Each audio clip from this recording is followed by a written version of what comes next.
کسان چې لمونځ نه کوي اخره واورئ الله تبارک وتعالی عذابونه ورکوي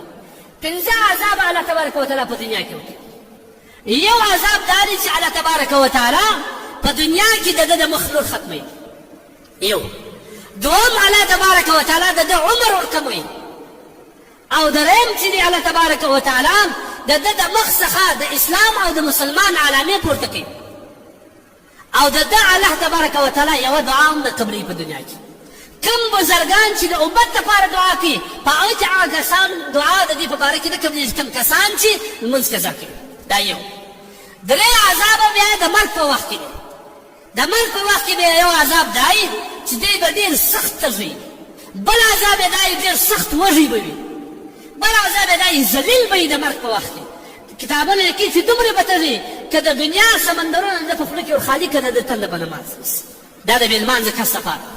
په قبر کې چې کوم عذاب دی اول د وارې چې عذاب د قبر ته راځي فرشته ورته راځي په سخت بد شکل کې وهي اویا ګزه په مځکه نه باسي ماران ورباندې مسرتي دا مځکه به راتنګي دا پستی یې وربل ورسره ورتي او اخر عذاب چې د خدای تبارک وتعالی په نور باندې یو عذاب د الله تبارک قیامت په ورځ د الله سره به د ملاقات کې حساب کتاب کې الله به درته په قهر او غضب باندې دوم الله تبارک وتعالی به جهنم ته اسي او په جهنم کې بیا خاص جهنم ته چې کوم دي دا کسان به اسي د لمونځ دا یو ډېر غټ عظیم عبادت دی دا د اسلام عظیم رکن دی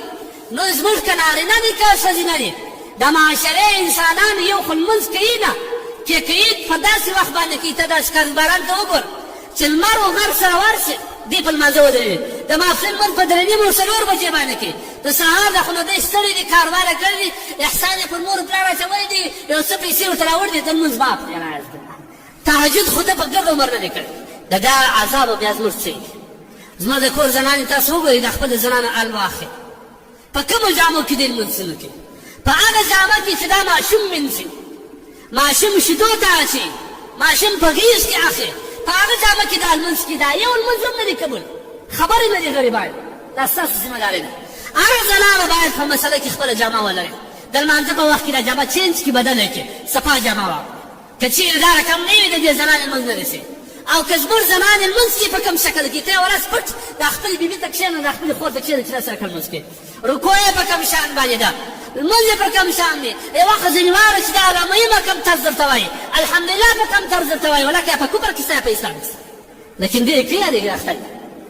الا كلكم راع وكلكم مسؤول عن رعيته خبردار تاسو هر یو د خپل کور شپانه یاست د خپل کور په باره کې ستاسو پوښتنه کېږي الله تبارک وتعالی دې د لمانځه عظیم عبادت کولو توفیق راکړي خدای تبارک وتعالی دې موږ تاسو ته د دې عظیم رکن د ښه په ښه توګه ادا کولو توفیق راکړي